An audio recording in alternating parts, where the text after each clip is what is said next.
अरविंद केजरीवाल की गिरफ्तारी का जिक्र कर रहे हैं, मैं नैतिकता के सवाल पर थोड़ा बाद में आऊंगी, लेकिन आपने ही आज सुबह प्रेस कॉन्फ्रेंस में यह कहा कि आतिशी, सौरभ भारद्वाज, दुर्गेश पाठक, कैलाश गहलोत आने के बारे में कहा, पहले दिन आने के बाद कहा था सबको गिरफ्तार करेंगे। आज के प्रेस कॉन्फ्रेंस में तो मुद्दा सिर्फ ये बयानों आपने का था। हापी शरद चंद्र रेड्डी और आपने मंगूटा का जिक्र किया, लेकिन आपने इन 5 नामों का जिक्र किया कि इनको भी गिरफ्तार करेंगे। पहले मनीष सिसोदिया की गिरफ्तारी का अलार्म बजा, वो गिरफ्तार हो गए। फिर अरविंद केजरीवाल की गिरफ्तारी का अलार्म बजा, उसके बीच में आपका बजा, सब गिरफ्तार हो गए। यानी कि ये 5 नाम अब गिरफ्तारी के उस ब्रैकेट में है। ये कुछ भी कर सकते हैं गरिमा जी।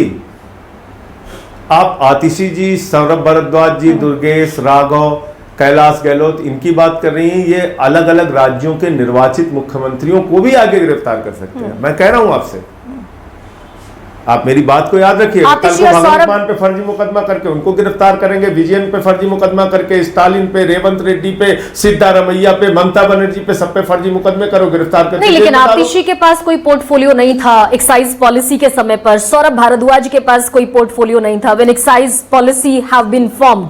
तो किस आधार पर क्यों गिरफ्तार करेंगे? इसलिए कि केजरीवाल ने कह दिया कि विजय नायर आतिशी और सौरभ भारद्वाज को रिपोर्ट करता था। अब चलिए, मैं तो अपने बारे में नहीं बोल सकता। नहीं, मैं तो आतिशी और सौरभ तो सिर्फ ये पूछ रहा हूं आपसे, मेरे पास कौन सा पोर्टफोलियो था?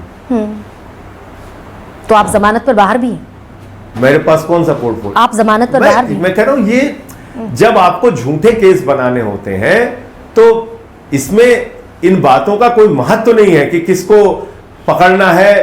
आदेश जैसा आता है, जैसा मिलता है वैसे पकड़ो, डालो जेल में, भरो उसको।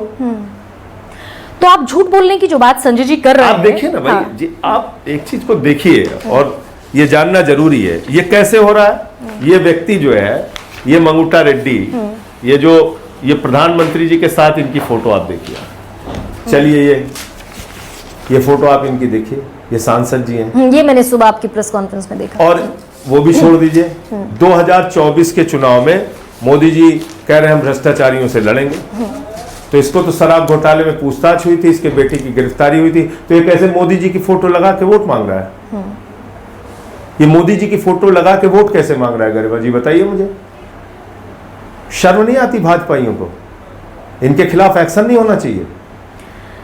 इससे ही रिलेटेड एक सवाल संजय जी ये है कि आतिशी, आपने कहा कि सबको झूठे मुकदमे लगाकर जेल भेजेंगे। आतिशी ने कहा कि बीजेपी ने ऑफर दिया, पार्टी में शामिल हो जाओ। आपके विधायक कह रहे हैं 25-25 करोड़ का ऑफर है, इलेक्शन कमीशन ऑफ इंडिया से नोटिस भी मिल गया।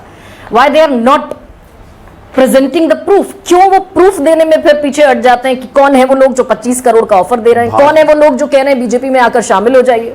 कौन है वो लोग जिन्होंने कर्नाटक की सरकार गिराई थी? कौन है वो लोग जिन्होंने गोवा में जोड़ तोड़ करके सरकार बनाई थी? कौन है वो लोग जिन्होंने अरुणाचल में सरकार गिराई थी? कौन है वो लोग जिन्होंने उत्तराखंड की सरकार गिराई थी? कौन है वो लोग जिन्होंने मध्य प्रदेश की सरकार गिराई थी? कौन है वो लोग? अब तो सर्वाइवल का संकट है। महाराष्ट्र की सरकार गिराई थी। अब तो झूठ और सच के बीच की लड़ाई। कौन है वो लोग, बताइए ना। कौन है वो लोग जिन्होंने अभी पंजाब में हमारे एक सांसद और एक विधायक को अपनी पार्टी में शामिल कर लिया?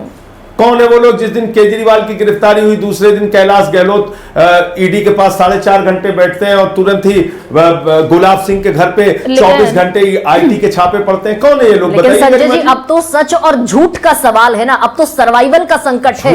अब तो बताना पड़ेगा ना इलेक्शन कमीशन ऑफ। नहीं, आपका सच क्या? भाजपा की तरफ हमारा सच ये है कि सर्वविदित सत्य है कि भाजपा जोड़ तोड़ करके सरकारों को गिराने का, सरकारों को बनाने का खेल करती है। जरूरत पड़ेगी सामने करेंगे। हमने किया भी था, आपने देखा भी होगा। शेर सिंह डागर नाम का एक व्यक्ति था, उसका स्टिंग ऑपरेशन इसी दिल्ली में जाहिर किया था। भाजपा का व्यक्ति था, हमारे विधायकों को खरीदने का काम कर रहा था। तो आप ये कह रहे हैं कि सुशील कुमार रिंकू और पंजाब के जो विधायक टूटकर बीजेपी में गए हैं उन्हें खरीदा गया है? अब वो तो बीजेपी में चले गए ना, उन्हें खरीदा गया है। परिस्थितियों में गए, क्या हुआ वो थोड़ी बोलेंगे। अब तो चले गए। आप कह रहे हैं कि उन्हें खरीदा गया। अरे मैं क्या, मतलब अच्छा, मुझे वो रामायण का श्लोक बता दीजिए जिससे हृदय परिवर्तन होता है इन नेताओं का, जिन पे 70-70 हजार करोड़ का आरोप बीजेपी लगाती है और उसके बाद वो तुरंत अच्छे और ईमानदार हो जाते हैं। वो चाहे अजीत पवार हो, हेमंत विश्व शर्मा हो, सुमेंदु अधिकारी हो, मुकुल राय हो, जनार्दन रेड्डी हो, हसन मुशरीफ हो, छगन भुजबल हो। ये रामायण की चौपाई पढ़ के जा रहे हैं भाजपा में? बताइए आप कैसे जा रहे हैं? मतलब राजनीति में ये आप इतनी वरिष्ठ पत्रकार है, पूछ रही है कि कैसे गए, कि पैसे लेके गए कि नहीं लेके गए, मंत्री पद का लालच भी। अरे ये भाजपा है, नहीं, लेकिन 105 आप तो दावा करते थे 105 मंत्री बनाए।